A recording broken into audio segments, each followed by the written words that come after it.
Hello, Christy. Hi, Adam. Welcome to the podcast on Saturday evening. We were just talking about serial killers and about them possibly being MK Ultra and involved in occult projects, and we were talking about the possibility of them being time travelers um, Yeah, as well. So yeah. go ahead, Just to Adam, and just talk to about that. clarify where we are in this, to make it Mhm. not sound too supernatural, we're not talking about the same kind of time travel as as we were yesterday, as in using machinery and stuff. We're talking about the manipulation of memory and knowledge according to the way a person will remember their childhood or a certain event. So we're talking about manipulated memories. And obviously, when you think of yourself as a child or think of what happened yesterday or last week, Hmm. there's a sort of timeline involved, but it's not the same kind of timeline as we were speaking about before, but it still is a memory. So a lot of what we call time is related to our memory of time, and how memories relate to time, and how manipulating or installing fake memories in some cases can affect someone's character and personality. So that's how we really are tying it in. But that relates to time travel because it is sort of consciously or mentally a time travel of sorts when you're remembering what it was like last week or 10 years ago. So this kind of memory manipulation is what we're talking about, that happens to occult members, people who undergo hypnotherapy, hypnotization, um, some kind of trauma that might be related to the occult. So this is the kind of time travel and memory manipulation programs, or sometimes just people that would do this to serial killers that are involved in this kind of thing. They've often had a trauma which can distort your memories, or in sometimes they can have false memories installed. And then I think we were also talking about how the paranormal and the spiritual world can also affect how a demon or a spirit, which is outside of everyday Yeah, reality, yeah. can Oh, well, yeah, step we in. covered that in other shows about the gin, so we won't go over that too much because that's in other shows, about the gin that I've done, and so, Yeah, um, just basically in general that the spiritual world has an agenda in affecting people's memory regarding to time and trauma, so that they can manipulate either the person in question or get them to traumatize someone else to further the agenda according to the vast understanding of time that a spirit or a demon might have. hmm. And I was, thank you, and I was talking and asking you about my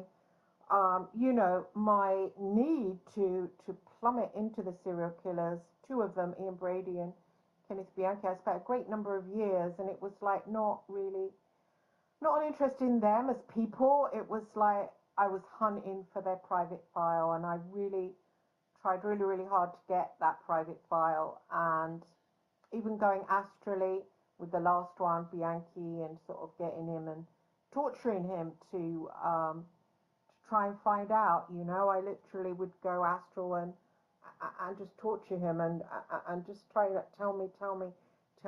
And one time when I was doing that, I saw blues. Little blue aliens. Some people talk about them, some people don't, but not greys, but blues, and they're kind of short and squat. And as soon as I saw them, I said, it's the blues. What are they doing here? And that was it. Then I stopped having that interest in him after I got it. I mean, there used to be online, there used to be a guy called Val Valerian. He wrote a lot about ET, and he'd mentioned the blues, and he described them as short and squat. So, I think I have heard of them. I've covered some of the. I mean, I'm sort of interested in that, but that's the way that they appear through the visual sense, and I think yes. they've been described as like blue bird-like creatures. Some, like a little bit bird-like, rather than some of them are like short gray and like sick-looking. Then you get the beautiful tall whites and the blonde Aryan sort of Urukais and the reptilians. So these are more bird-like, if I recall correctly. Like there's something maybe not looking directly like a bird, but sort of feathered blue, something Hmm. like that. But yeah, that's their visual characteristics. So whether you can judge a character on there, whether we can judge aliens and creatures like this based on visual characteristics, which I think the ufology generally does. They go, this is a grey, therefore a grey does this. This is a tall white. They're Hmm. all the same. Seems like that the way that we presented some of this information is that these are all clones of each other, and that because you've seen one, you've seen them all, and this is what this race does, and this is what that race does. And I think that there might be a little bit of individuality in these creatures, and we're doing a similar thing to what we did with humans, whereas you see a black person and you think that's the same as all the black people. It's like, I think Yeah. in alien work there is a lot of this, just saying, well, I saw one and this is what they all do. But perhaps I like to think that there are unique individuals, and there might be good and bad ones from each individual race. Yeah, I don't know. I don't know what the I don't know what the blues might, or why I would be Why you would see them as needing blue, to. like whether that's some No, kind of no, no, no, color no, no, code. no, no, no, no, no, no, no, no, no. I'm wondering why I needed to find out something that I don't really understand. So I don't really consciously think about torturing somebody to find out an answer. Why would I do that? Because if I would write it in a book, no one would believe me. I wasn't doing it for a book. I wasn't doing it consciously. It was almost like being driven, Yeah, driven to you're do it. trying to understand why you had this impulse and drive to go and investigate these characters. Yes. It Um, doesn't seem like I was doing it for me, if you know what I Yeah, mean. yeah, it seemed like for some reason or other, something paranormal or something according to your memories that you had subconsciously or from childhood was driving you towards to either affect the person in question or answer questions that you had within yourself.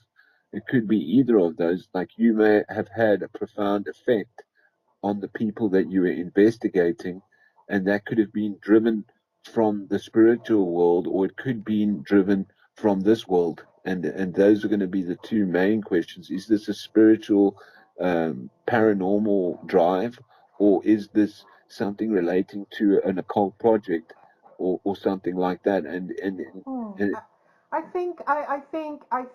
It's an occult project. When I was talking to Douglas Dietrich, who knows about these kind of things, he, although I've fallen out with him because he came out with a load of crap about me that wasn't true, but he said that me going to see the serial killers wasn't organic, and I thought, yeah, that's 100% true. It doesn't feel like it's from me. I hate to put Yeah, these that actually individuals. it draws in the questions like whether it's a direct effect, like from a spirit or a demon, or in the case of the occult or some of the other versions of programming which are happening basically on this world or in some kind of secret project. I think that those are also behind the scenes manipulated by the paranormal and spiritual, because these people are invoking spirits and invoking different demons and goddesses and gods. So whether you're directly dealing with the spirit that wants to manipulate you personally, or whether it has come from an occult invoking, So I think in your case it might fall back into an occult project, which would be then pressured by the paranormal or the occult. Would have those aspects to it for sure. So, this is where we're going now, is behind the scenes of the occult. Is there a spiritual drive? And in most But cases, but yes. but for me, so if I'd come from World War II and used a Stargate and arrived as Hans and arrived into the body of Christine Hart and took it over as a As walk-in, a walk-in, yeah. 19. Um, what would a walk-in that had been in the special projects with the Nazis, why would they want to dig at the, unless I recognize them as Nazi projects and was kind of trying to kind of find something deeper, Yeah, to get perhaps. I facts. mean, I'm just going to speculate a few different things. Like perhaps Okay, this fine. person was already partially possessed. The people that you were investigating, and for in order for a walk-in to happen, you had to be in a specific place at a specific time around someone who was in possession of some kind of demon or spirit. Now, how these serial killers get possessed can be through their own experiences and trauma, or Oh no, no, yeah, no, I know that. I know that. We've covered that. We've also covered that. We've covered that. I okay, know about possession. No, but I was already a walk-in, so I'd walked in. I don't need them. Da da da da da. This is age 19. Then I proceed, age 20, 21, to investigate, starting with Ian Brady, and then 10, 20 years later, start digging with Kenneth Bianchi. The same kind of digging, the same kind of digging, but it's not for anything that will benefit me. Do you know what I mean? And yeah. it's not. So maybe this is part of the work that this Hans guy was doing. He was not necessarily investigating the serial killer himself, but possibly the walk-in that had come into the serial killer. So you're saying that a lot of these serial killers had an alternate persona or a different character that would actually do the killings, and Hans would be actually, while it seemed like you were investigating the human figure, Hans would be investigating the actual walk-in who had also come through a portal, if that makes sense. Oh, yeah, yeah, yeah. That does make sense. Say that again. I love it. You're Okay, right. yeah, we're saying that you feel like you're investigating the present time and the biological entity that's being possessed, but Hans, being a walk-in and traveler of sorts, is investigating the walk-in that's happening to these serial killers. In other words, they're breaking some kind of rules, or he's very interested in the character that's walking in and doing the killings, and more so Yes, than the actual Ian Brady himself. He wants to know yes, who's coming in here, yes, and that's yeah. yes, that's his investigation. That would make some sense and relates to kind of the movie Time Cop, No, where people are breaking rules in the timeline, and Hans might be a kind of a time cop. fine. Oh, I see. That's so interesting. And you're so right because when I um when I discovered Bianchi and he was more what I wanted because he had this Steve character and Steve came in, literally did come in, and I was fascinated by when I read his medical notes. Note to Graham Johnson, no, I didn't steal them. I was sent them, and in it, this character was talking, and I was asking the shrink who sent me that, where did Steve go? When he wasn't in the body, where's he gone? And I was so obsessed with that. And then when I connected with Bianchi, I wanted to find out where Steve was when Ken was in the body. Where was Steve at that moment in time? Where had he gone? What part of the multiverse was he Yes. Yeah, in? exactly. So this was part of your deep drive, is to find out where these hidden characters that walk in, where are they and where are they going? Are they sort of spirits that are hanging around outside the body in the astral realm, or are they coming through portals in time?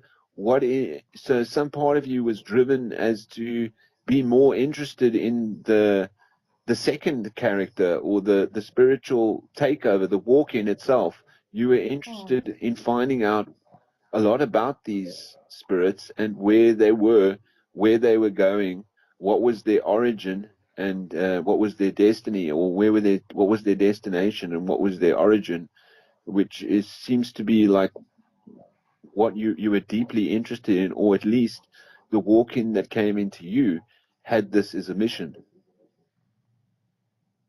Oh, do you think he had it as a mission? Why would the Because Nazis? you're walking, if you've got to walk in, right, and it implies that you've got a spirit that's also traveling through the astral or through timelines, and this walk-in that you have would be more aware of other walk-ins, just like you're more aware of people in this world, in this I reality. see. So Yeah, your walk in itself would have a lot of information, or be wanting to find out a lot of information about these characters. And I think you were getting drawn from two sides. You know, you had a slight interest in the man himself, but then you were drawn to be more investigating the walk-in, which was what Hans was doing as well. Hans was a walk-in himself, and he would have known about other walk-ins. You know, you have to suspect that they're kind of aware of other walk-ins, just like spirits would be yeah, aware of other spirits. yeah. I think you're right about that. So was it that he was looking? Sorry, it's me actually, isn't it? But was it that me as a new spirit was trying to find its way back, maybe to the multiverse? Maybe. Perhaps, you know, Hans would have been after these may have been escapees. You know, I'm just thinking out of in my imagination. These people may have escaped a similar place from a similar. We say that they've come from a similar place, whether it's 1944 or the astral realm. The spirits that had walked into Yeah, the serial yeah, killers would have walked yeah. in from the same place as Hans. Therefore, Hans was tracking them through the Oh, I astral, see. you know. Why would they be killers, though? Unless they found girls from this era just really. Well, No, yeah, they were torturing. They yeah, were they would, torturing. But oh, hang on a sec. yeah, Hang on a sec. I've got an enlightenment. I've got an enlightenment. okay. When I sat with Bianchi, I just kept thinking of World War Two. Just was like exploding in my mind, just constantly, constantly, constantly, and thinking about it. He was gassing and injecting. Now, what is that if not what went on in World War Two? Gassing and injecting. Yeah, exactly. So they were involved in, you can find ties to say that they were involved in similar behavior, whether it's gassing, injecting, experimentation, invoking some kind of spirit, whether it's spiritually or in case of injecting, it's a biological evocation. There is similarities and ties that you can see, and also some kind of trauma that also relates to both sides of those things. Yeah, so let's look at if they were walk-ins and if they were escapees from, say, World War Two. What would they? Why would they have been doing the injection?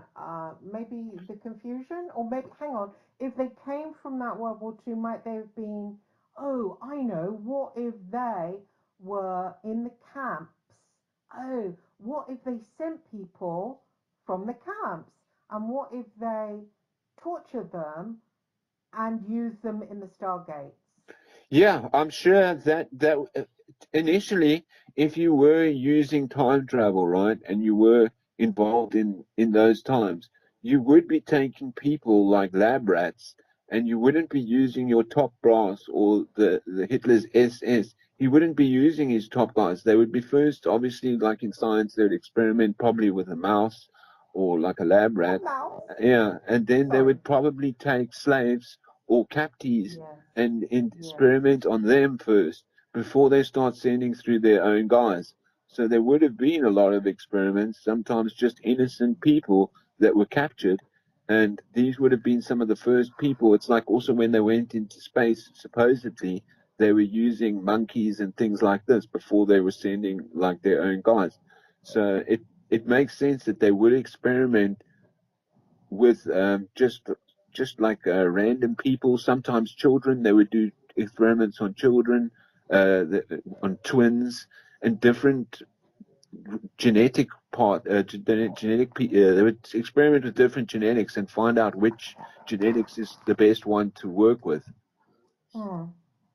Yeah, so that's very likely that they were doing that, and it's that follows the general scientific method, or especially of those times. Well, that then matches with me remembering that when I had that dream about going back and seeing Hans' life with Clara, his sister, that we went to torture. We were tortured weekly by Mengele, and Clara, um, Clara was murdered. And then I got the insight that Clara had become Bianchi. I don't know how that, whether it's true or not, or whether I went too far in that, and it was just a dream or somebody, implanting that. So I get confused with my storyline. But I really felt that quite strongly. So that kind of links with it that that she would be tortured, killed, sent off, and then be,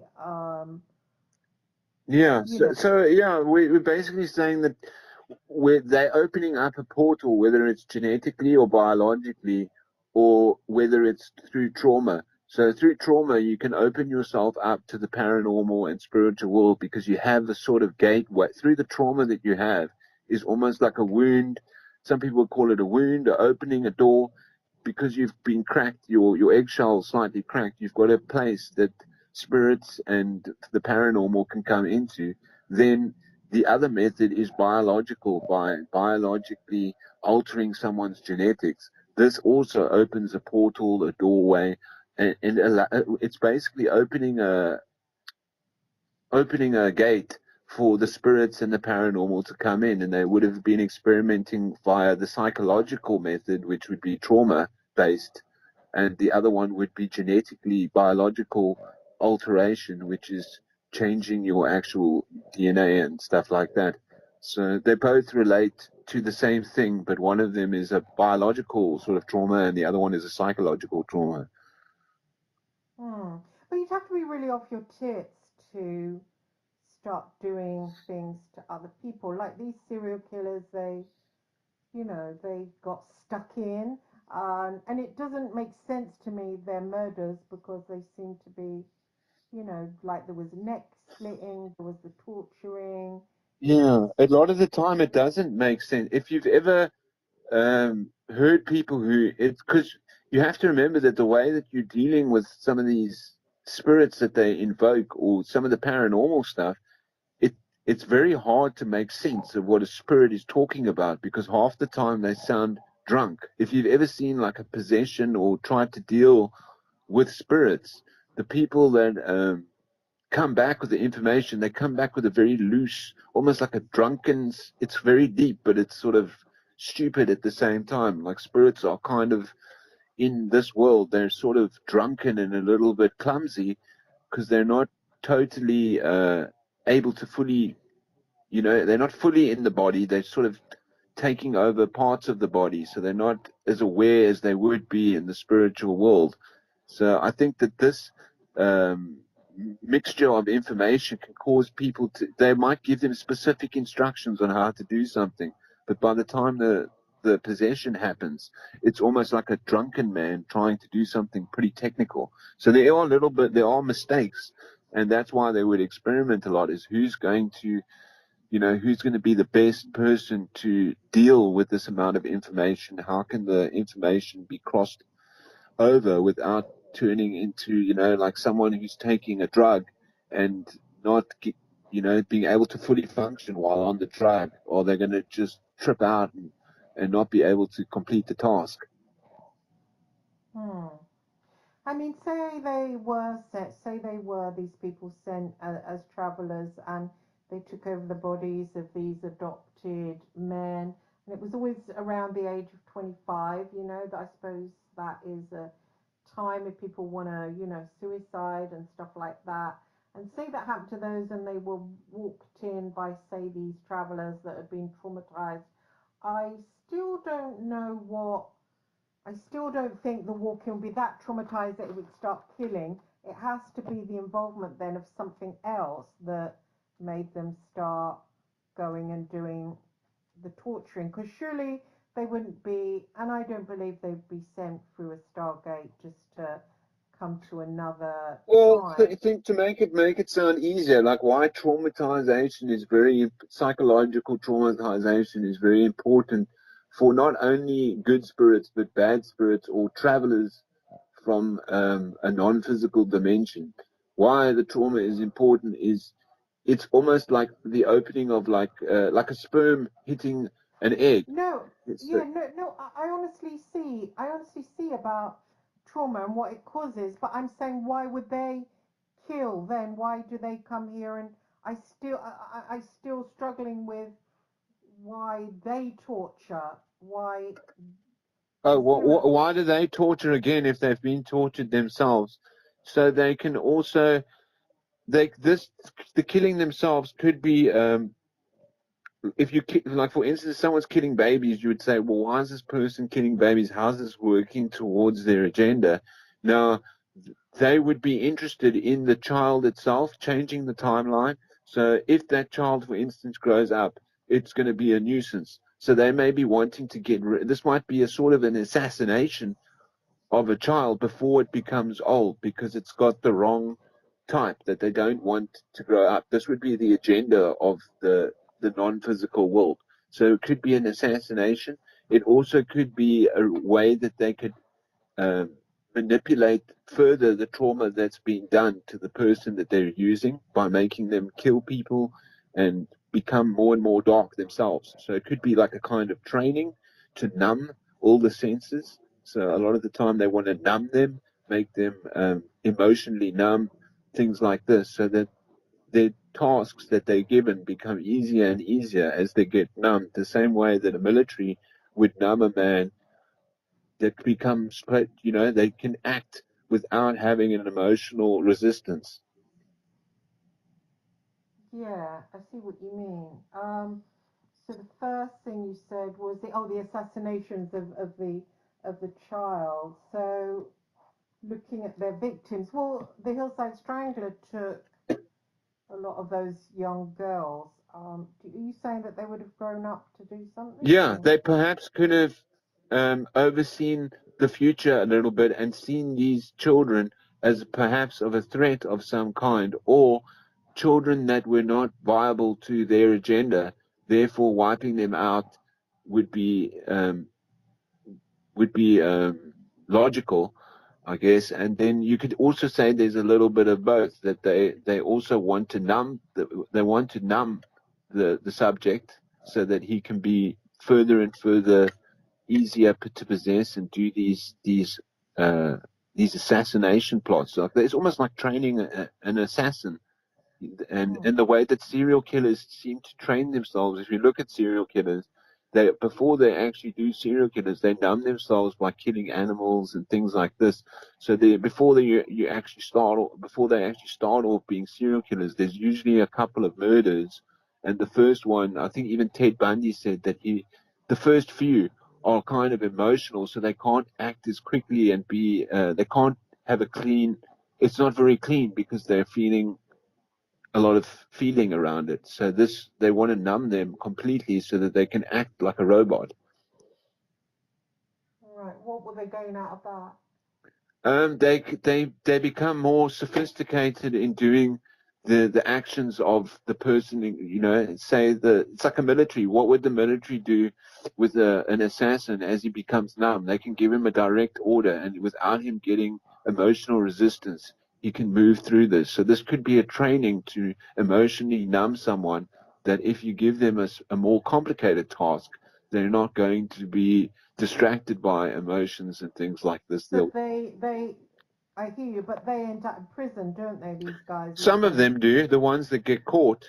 We only know about the ones that get caught. There's obviously a lot of serial killers that have never been caught or even questioned. So we only find out about the failed cases, really, which is scary to know. But those are the only, we know about most of the cases that have failed. We don't know about the success rate because the successful ones are not, there's no trace, you know? Oh yeah, of course. Yeah, it makes sense. Yeah. Yeah, so yeah, we're just looking at we call them the top serial killers, but they're compared to someone who's not really in the limelight of being caught, they're failures. You know, they're only really good in until they get caught, and then they become ultimately they fail. But I'm assuming that there are people who have never been caught and never been looked at, and I suspect there's quite a, I wouldn't say a high ratio, but they definitely exist. And we're looking, Yeah, yeah, yeah, yeah. we're looking at the You're ones, right. we're looking at the The relatively weak failures ones. that yeah, that's interesting. And of course, those weak ones, and they are weak. I can testify to that. They like to bum themselves up. And these writers, these so called true crime writers, help them a lot with it. They like to bum themselves up as, oh, a serial killer, really strong. And, even down to our mainstream Yeah, they TV, almost want to become the best at failing their mission. So it's like if they they, haven't yeah, they want like a medal of honor because now they've been caught, so they want to be in the limelight. And some of them would want to do that rather than go on to have a perfect record. You've got a failed record, but they want you to look at the record before they failed. So they go, look at that, look what I but did. yeah, and society backs this up by a lot. I mean, I've witnessed that when I write stuff about these guys, doesn't publishers don't want it, and they want big, scary man. Like we talked about, they're very in their uh, female, they're dark feminine, and society doesn't want that revealed, and they want these guys, and so many filmmakers as well. I stood by and saw one for Channel 4, Helen Hill, writing about Brady, and I was trying to explain to her, she didn't want that, and then she rudely had a journalist beforehand who went to see Brady years, I think, after I did, and he went, some people were obsessed with him. And then she brought my interview on, and I thought, what a cunt, really. First of all, I'm not obsessed with, the guy in the front. I mean, no way. I was hugely obsessed with finding out what was behind, for the particular reason. But she went on to do a show about how Brady scared bank robbers and how bank robbers used to shit themselves when they saw him coming. I mean, the whole show was just a complete and utter fucking lie. Yeah, no, there's a whole mainstream narrative, a psychological narrative um, that's behind this. They say, everyone's obsessed. So this gets them to have everyone's obsessed with them. The ladies love them, and then they also have this like psychological hint, like all serial killers want to be caught secretly. They actually want to be caught, so that puts an idea in some people's mind that maybe a weak guy that's not up to the task is actually going to turn himself in and get some kind of point system, but Mm, they don't call into account that there are serial killers that are not interested in being in the limelight, and the whole reason that they're doing what they're doing is to remain hidden, and whether you mm, find out about them or not is irrelevant. And that's the way that they're usually kind of trained to be. Like that's the way you would yeah, think that like an assassin is not interested in yeah, you getting obsessed with him or um, mm, how many ladies. They don't want any attention. They want to do their mm, task and they don't want anyone to know about it. And I don't of think that, course. yeah, that's their real mission. There may be other guys as well that are kind of So, interested in this so in the other yeah, stuff. yeah. So maybe these people that are sent, maybe these people that are sent through time, these they send through time. Maybe they're just pure for soldiers. Maybe the whole thing is a military Yeah, exercise. that's exactly where we're going. Is that are these sort of soldiers or people that are on like some kind of mission, like super soldiers of a different kind that are sent for. These are like time traveling super soldiers in the spiritual realm, And who is to say that the spirits or angels and demons out there are not doing this, using they obviously have a time of their own, and we're somehow in the midst of the spiritual world. We're somehow stuck in between the spiritual world, and we're caught up in their battle inevitably. So there is a battle, even from the religious point of view. There's a battle going on between two sides, and who's to say that they're not using time in their battle? And there are people traveling forward, creating assassinations, trauma, and things like this in order to manipulate our timeline to change the way, whether the devil always thinks he can win from a biblical standpoint, or the angels that are involved with the demons, and they would be fighting each other across timelines that we can't fully understand. And in some cases, possessions take place and things like this. So it's a very, very broad spectrum of information, but it doesn't. I wouldn't think to think outside the box about this is pretty logical, and to think that angels are just simply sitting in the present with a book of information from the past is a little bit weak. So I would say that they are able to go all the way back to the beginning, and they're fighting all the way along these lines, and sometimes on parallel lines, probably more complex than we could understand, especially the dead. The dead will be more aware of this as well. So dead spirits and things like this. But yeah, these things are all intervening at some point or other. Yes, exactly. There was a book by Anthony Peake. He did. Somebody told me about Anthony Peake. Did a book on Philip Dick, and it was called "The Something of Time," the unfluidness of time, or something like that. Yeah, no, that's. I think I have listened to one of his lectures on YouTube, but yeah, everyone who reads Philip K. Dick gets a good idea. But I think that time is like that. It's very unpredictable, and every time you go back to the same place, it might be different because there's a war going on. So you might say, I'll go back here to 1944, but by the time you get there, it's different to how it was because so Mm. many aspects of time have been changed.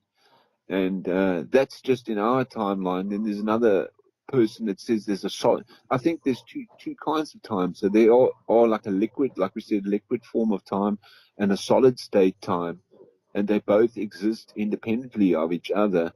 And those are the two universes that sometimes intermix, almost like water and solid, and they both have time and memory. Mm. Yeah, so it's very, very deep when you get into the two different I aspects know. of time and how they both can exist independently I know. at the same time. It confuses us, but we're just talking about the spirits in this multiverse for right now. Otherwise, we'll Mm. get we'll start talking about AI and solid state matrix, which will complicate things as well. And I'm not sure how involved they are and how they interact with our timelines, but assuming that occasionally they do as well.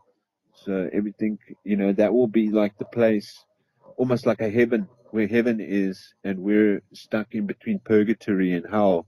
And you'd say that there's three different versions of time. Say hell, purgatory, and heaven have three different states of time, and they're all Mm. interlinking. Mm. Yeah, it's very. Interesting. Well, let's carry on that on Sunday night show on Revolution Radio. All right, we'll do that then. Yeah, it was quite nice. You got me thinking right outside the box now. So this is good exercise for my brain because I do think about this. I think about this anyway, but when I talk to you, I get really out there with it. So it's definitely good for our minds to just go on these adventures. Yeah, well, thank you for giving me all this information and extra stuff. It's really good. Thank you. All right, Christy. Well, I hope you're going to join Lovely. some more shows tonight. Just relax. Don't let any of it get too deep into your skull, and then slowly, the pieces might start to fit together, and Yes. the better it does, the better for both of us. Yes. Thanks ever so much, Adam, and thank you everyone for listening. And see you on Sunday. Adam will be our guest on Revolution Radio on live Sunday night. All right, Thank looking you. forward to seeing you guys. All right, bye bye. Yay. Bye bye.